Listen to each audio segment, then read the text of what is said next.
నమస్తే, welcome to Leo. మనతో ఉన్నారు పొలిటికల్ అనలిస్ట్ అరసమల్లి శ్రీనివాస్ గారు. సార్ నమస్తే. నమస్కారం అండి. సార్, మనం చూసుకుంటే పోలీస్ డ్రెస్ వేసుకున్న వాళ్ళతో చూస్తే ఖచ్చితంగా రక్షక భటులు అని చెప్పేసి అంటుంటారు. కానీ వాళ్ళే భక్షక భటులు అయిపోయారు 2019 నుంచి 2024 వరకు. అసలు ఎవరిని నమ్మాలో ఎవరిని నమ్మకూడదో కూడా అర్థం కాని పరిస్థితి. ఒక పక్క ఐపీఎస్లు, ఇంకో పక్క ఐఏఎస్లు. అంటే వాళ్ళ నాన్న తరం నుంచి వస్తున్నటువంటిది వారసత్వం తీసుకొస్తున్నాడేమో తెలియదు, కానీ వాళ్ళని కూడా భ్రష్టు పట్టించేశాడు. ఇలాంటి వాళ్ళు ఎవరైతే ఉన్నారో ఒక మహిళ సంబంధించినటువంటి కేసు పెట్టకముందే ముంబైకి వెళ్ళి కిడ్నాప్ చేసుకొని తీసుకురావడం, వాళ్ళ మదర్ని ఫాదర్ని చిత్రహింసలు పెట్టడం. ఇప్పుడు ఈ యొక్క కేసులో మాత్రం ఒక సంచలనం ఏంటంటే పిఎస్ఆర్ ఆంజనేయులు గారి అరెస్ట్. మొత్తానికి దీన్ని ఎలా చూడాలంటారు? ఇప్పుడు ఒక ఘనమైన వారసత్వం ఉంది జగన్మోహన్ రెడ్డి గారికి. వాళ్ళ నాన్నగారి హయాంలో ఐఏఎస్లు జైలుకి వెళ్ళారు ఇతనితో పాటు. వాళ్ళ నాన్నగారు అనంతరమే, కానీ ఇతనితో పాటు కేసులో ఉండి వాళ్ళ నాన్నగారి హయాంలో చేసిన తప్పులే కదా ఇవన్నీ ఇతను ఆ ఐఏఎస్లో. ఈసారి ఇతని హయాంలో ఐఏఎస్లు ఒకళ్ళనే పంపిస్తాం, ఎందుకని ఐపీఎస్ని కూడా తీసుకెళ్ళాడు. వాళ్ళు కూడా జైలుకి వెళ్తున్నారు. అంటే ఇప్పుడు ఏదైనా హోటల్ ఉందనుకోండి, శాకాహారము ఉంది, మాంసాహారము ఉంది అంటారు కదా, అలాగా వెజ్ నాన్ వెజ్ లాగా ఇప్పుడు ఐఏఎస్లు ఐపీఎస్లు ఇద్దరిని కూడా జైలు పంపిస్తున్నాడు. పూర్తిగా సంపూర్ణం ఆ విషయంలో. అయితే ఇక్కడ ఎప్పుడు ఐపీఎస్లు ఇంత బరి తెగించలేదండి. ఎందుకంటే చిన్న చిన్న సెటిల్మెంట్లు, కొద్దిగా అవినీతి, ఆశ్రిత పక్షపాతం, ఏదో పార్టీ కొమ్ము కాయడం కొంచెం కొంచెం చేసేవారు. అంటే ఎంత బరి తెగించి ఎప్పుడూ లేరు. ఏపీ పోలీసు మంచి పేరున్నవాళ్ళు. గ్రే హౌండ్స్ లాంటిది మన దేశం మొత్తానికి ఆదర్శం. ఆంధ్రప్రదేశ్లో గ్రే హౌండ్స్ ఆంధ్రప్రదేశ్ నుండి స్టార్ట్ చేశారు. మంచి మంచి ఆఫీసర్లు అంటే కేపీఎస్ వ్యాసు, ఉమేష్ చంద్ర, పరదేశీ నాయుడు గారు, వీళ్ళు చాలామంది ఉన్నారండి ఆఫీసర్లు. ఏబి వెంకటేశ్వరరావు గారు అలాంటి వాళ్ళు చాలా గట్టిగా పనిచేశారు. వీరుల్లాగా నేల కొలిగారు యుద్ధమే చేశారు వాళ్ళు. అలాగా హానెస్ట్గా పనిచేసిన అనేక మంది ఉన్నారు. ఎక్కడా కూడా తలంచకుండా, ఎవరిని లెక్క చేయకుండా డ్యూటీ పట్ల నిబద్ధతో పనిచేశారు. అది చాలా కష్టతరమైన ఉద్యోగం.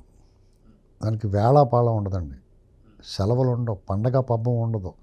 దేశమంతా వేడుక జరుపుకుంటే వీళ్ళు డ్యూటీలో ఉండాలి, సెలవులు ఉండవు. ఏదో వీక్లీ ఆఫ్ లాగా ఏదో తీసుకుంటారేమో, దానికి కూడా మళ్ళీ పర్మిషన్ ఇవ్వాలి పై వాళ్ళు.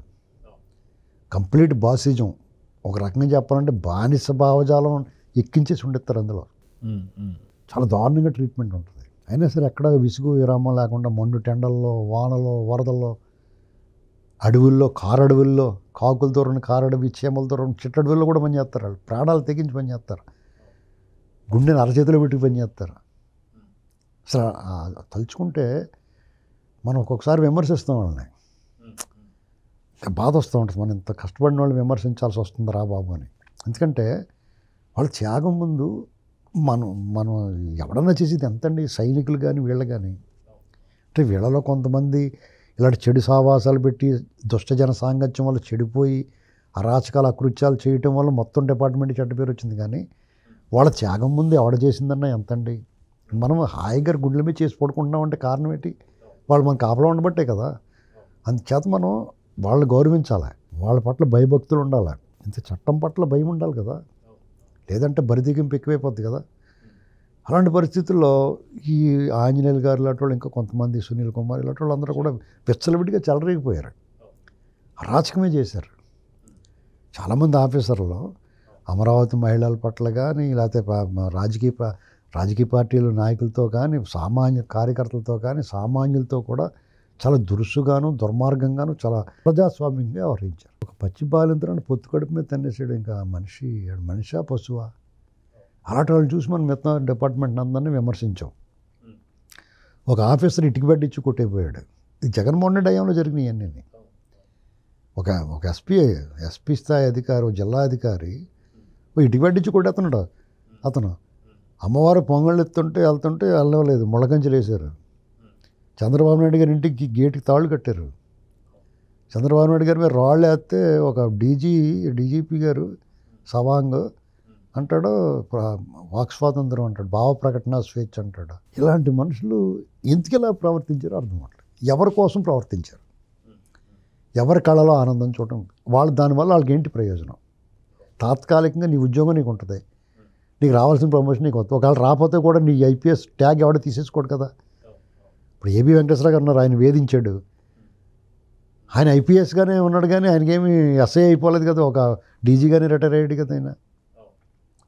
ఆయన కాలాన్ని హరించాడు, ఆయన వృత్తిని అవమానించాడు, ఆయన సర్వీస్ని కబళించాడు, యుద్ధం చేసాడు, గెలిచాడు ఆయన. ఇప్పుడు మరి ఆంజనేయులు గారిని ఎవడు కాపాడతాడు? ఆయన గెలవలేకపోయాడు కదా, అక్రమం చేసాడు కాబట్టి అరెస్ట్ అయ్యాడు. ఏబీ గారిని జగన్మోహన్ రెడ్డి ఎలా అయినా చేద్దాం అన్నట్టు అరెస్ట్ చేయలేకపోయాడు. అంటే ఆయన తప్పు చేయలేదు, అంతే కదా మీకు అర్థం. ఇప్పుడు జాస్తి కృష్ణ కిషోర్ గారిని ఇబ్బంది పెట్టాడు, ఇవాళ కమిషనర్ టాప్, దేశం మొత్తానికి ఇన్కమ్ ట్యాక్స్ ఇన్ఛార్జ్ ఆయన. నిమ్మగడ్డ రమేష్ కుమార్ గారు ఐఏఎస్, ఆయన ఎలక్షన్ కమిషనర్గా ఉండగా ఆయన మళ్ళీ తిరిగి ఆయన వచ్చి ఆయన ఎత్తిమే కూర్చున్నాడు. ఏబి వెంకటేశ్వర గారిని ఇబ్బంది పెట్టాడు, తిరిగి ఆయన పోరాడి సాధించుకుని ఆయన ఉద్యోగం నుంచే రిటైర్ అయ్యాడు. ఇంకొక ఆయన శర్మ గారు, ఒక ఆయన మేటిక్ జోన్ విషయంలో ఇబ్బంది పెట్టాడు, తిరిగి ఆయన మళ్ళీ న్యాయ సహాయం పొంది ఆయన ఏమీ పీకలేకపోయాడు వాళ్ళని. అంటే దాని అర్థం ఏంటి? వాళ్ళేం తప్పు చేయలేదు, వీళ్ళన్నీ తప్పులే చేశారు పైనుంచి కిందకి. హలో లక్ష్మణ లవలవలు ఆడిపోతున్నారు. ఇప్పుడు ఇందుకోసం చేయాలి, మీరు ఎవరి కోసం చేయాలి? ఇప్పుడు సీతారామన్ గారైనా, సునీల్ కుమార్ గారైనా, క్రాంతి రాణా టాటా అయినా, విశాల్ గున్ని అయినా, లేకపోతే ఇంకొకళ్ళు ఎవరైనా, కొల్లి రఘురాముడు అతనే రప్పిస్తారు. ఇంకొక ఆయన అక్కడికి వెళ్ళిపోయి నేను ఐఎన్పిఆర్ చేసాడు, అక్కడికో పోయిన అంటున్నాడు, అతన్ని రప్పిస్తారు. ఎవరిని వదలరండి. మీరు ఎందుకోసం, మీకు ఏం సాధించారు దీనివల్ల? మీ కెరీర్లో మచ్చ కదా ఇది. ఇప్పుడు మీ డిపార్ట్మెంట్ పరువు కాపాడాలి కదా. మీరు మీ వ్యక్తిగతంగా మీరేదో లబ్ధి పొంది రేపొద్దున మీకు ఏదైనా పదవులు వస్తాయి అనుకుంటాం కాదు కదా. మీ మొత్తం వ్యవస్థ, ఆ వ్యవస్థ దానికి ప్రతిష్ట కోల్పోతే, ఈ ప్రజల్లో మీ గౌరవం కోల్పోతే, మీ పరిస్థితి మాలాటోళ్ళు కూడా మిమ్మల్ని మాట్లాడేస్తున్నారంటే అసలు మీకు సోయి ఉందా ఎవరికన్నా? నిజాయితీ పరులైన ఆఫీసర్లు తల ఉంచుకున్నారు కదా పాపం. వాళ్ళు తల వంచాల్సిన టోపీ లేదు, మా 3 సింహాల బొమ్మ వాళ్ళు భద్రంగా కాపాడుకుంటారు. టోపీని చూడండి ఎంత అలాంటి ఉన్న టోపీ ఎక్కడ పడిపోకుండా చూసి సింహాల బొమ్మ కింద పడిపోవడం వాళ్ళు గర్వం. వాళ్ళ ఛాతీ మీద ఈ షర్ట్ ఉంటే కాకి చొక్కా, వాళ్ళకి 1000 ఏనుగుల బలం ఉంటుంది వాళ్ళకి.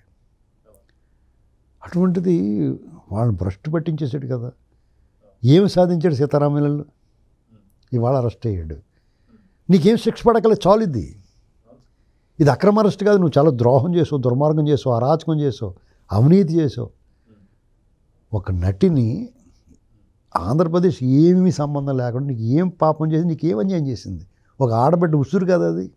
ఏదో కేసు, ఎవరితోటి వివాదం, అది సాల్వ్ చేయడం కోసం, ఆ కేసు ఉపసంహరించడం కోసం ఆవిడని ఇక్కడ ఎవరితో ఆవిడకి పరిచయం ఉన్న వ్యక్తి ద్వారా కేసు పెట్టించి ఆవిడని ఇక్కడ తీసుకొచ్చి ఆ కుటుంబాన్ని ఇబ్బందులు పాలు చేసి 40 రోజుల పాటు ఆవిడకి బెయిల్ రాకుండా లోపల రిమాండ్లో పెట్టించి బలవంతంగా ఇబ్బంది పెట్టి ఆవిడని చాలా టార్చర్ పెట్టేశారు. ఆవిడ కొన్నే చెప్తుంది, మిగతా చెప్పట్లా. దుఃఖం పొంగిపోతుంది ఆ అమ్మాయి మాట్లాడుతుంటాను. నేనున్నాను ఫస్ట్ ఆ కేసు డీటెయిల్స్ బయటపడి నేను TV5 మూర్తి గారు మేమే మాట్లాడాం, చర్చ చేసాం. ఆ అమ్మాయి కూడా లైవ్లో మాట్లాడింది, మేము మాట్లాడాం అమ్మాయితోటి. అది చెప్తుంటే కళ్ళంలో నీళ్ళు వచ్చినాయండి. హృదయ విదారకం. నువ్వేం బాగుకున్నావు? ఆ జగన్మోహన్ రెడ్డి కాపాడగలడా నిన్ను? ఇప్పుడు అతనే నీ కాపాడలేడు కానీ నీతో పాటు జతకు రాగలుగుతాడు లోపలికి. మీ ఇద్దరు కలిపి ఇప్పుడు చింతపిక్కలు ఉంటాయి కదా, గవ్వలు దొరకకపోతే చింతపిక్కలు 2 ముక్కలు చేస్తే బద్దల కింద అష్టాచమ్మ ఆడుకోవచ్చు మీరు లోపల. దాని వరకు మీకు సహకరిస్తాడు అంతే జగన్ వచ్చి. మిమ్మల్ని ఎలా కాపాడుతాడు?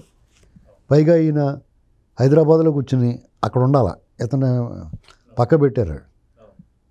అక్కడ ఆ డీజీపీ ఆఫీసర్ సంతకం పెట్టాలి, అది మానేసి హైదరాబాద్లో కూర్చుని తెలీదు, గుర్తులేదు, మర్చిపోయాను ఇలా చెప్పిస్తున్నాడు. అందరికి ట్రైనింగ్ ఇస్తున్నాడు.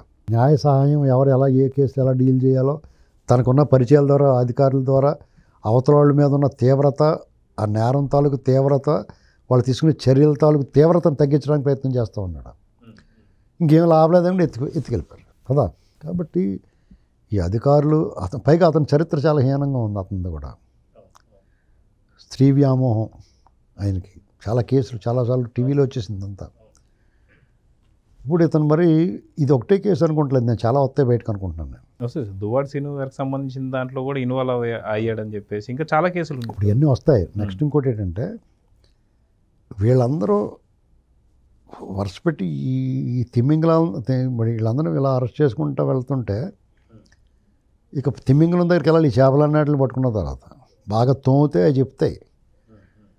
తోముతారా లేదా వీళ్ళకి ఎలాంటిది ఉంటుందో చూడాలి రేపు మాపు ఏం చేస్తారు. అంటే ఇప్పుడు పోలీస్ అధికారి ఐపీఎస్ అధికారిని విచారణ చేయాలంటే కొంచెం వాళ్ళకి ఒక డిప్లొమాటిక్గా ఉంటుంది వ్యవహారం. కానీ దానికి తగ్గట్టు కరుడు కట్టిన వాళ్ళు వేయాలి.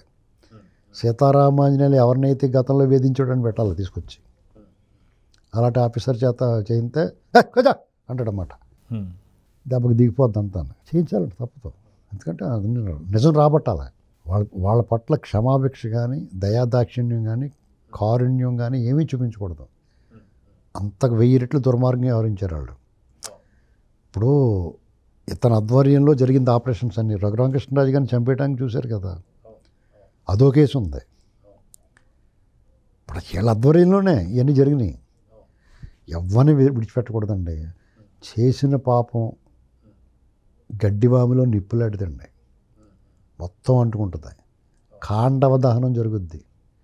మొత్తం వీళ్ళ దుర్మార్గులు మొత్తం జైలు కూర్చోవలసిందే. అయితే వీళ్ళందరూ ఒకచోట వేయకూడదు, తలకో చోట వేయాలి. ఒకచోట వేస్తే మళ్ళీ ప్రమాదాలు అందరూ కలిపి కూర్చొని మాట్లాడేసుకుంటూ ఉంటారు, స్కెచ్లే వేస్తుంటారు మళ్ళీ. ఎందుకంటే ఇది రాష్ట్ర ప్రయోజనాల కోసం, రాష్ట్ర ప్రజల ప్రయోజనాల కోసం, వాళ్ళ భవిష్యత్తు కోసం, అభివృద్ధి ఆటంకాలు లేకుండా జరగాలన్నా వీళ్ళందరినీ లోపల పెట్టేస్తే ప్రశాంతంగా పనిచేసుకోవచ్చు, డిస్టర్బెన్స్ ఉండదు. ఇప్పుడు పిఎస్ఆర్ ఆంజనేయులు పెద్ద తలకెళ్ళి 4 కళ్ళు తాటికెళ్ళేటోళ్ళని లోపల వేసేసారు అనుకోండి, మిగతా వాళ్ళు నోరు మూసుకుని ఒళ్ళు దగ్గర పెట్టుకుని పనిచేస్తారు. లేకపోతే పాస్టర్ ప్రవీణ్ గారు మర్డర్ గురించి ఎలా మాట్లాడుతున్నారు చూసారా? ఒక ఐఏఎస్ అధికారి కూడా మాట్లాడుతున్నాడు, అంత చదువుకుని. ఒక మాజీ ఎంపీ ఎలా మాట్లాడుతున్నారు చూసారా? ఇప్పుడు ఈ రాజకీయ నాయకుల్లో కూడా ఒక రేంజ్ వాళ్ళకి ఒక రౌండ్ వేస్తే వాళ్ళు కూడా నోరు మూస్తారు. ఎందుకు ముయ్యాలంటే నోరు, మనం ప్రోగ్రెసివ్గా ఉన్నప్పుడు రాష్ట్రం అభివృద్ధి పదంలో ప్రశాంతంగా ఉన్న ప్రజలు ఆ డిస్టర్బెన్స్ ఉండకూడదండి. ప్రజలందరికీ అమ్మాయి ప్రశాంతంగా ఉందరా బాబు అనుకుంటున్నారు.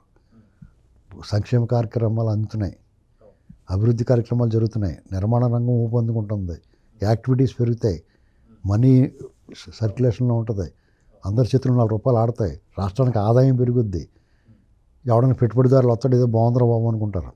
ఇలాంటి వాతావరణాన్ని చెడిపోకుండా ఉండాలంటే వీళ్ళందరూ బయట ఉండకూడదు.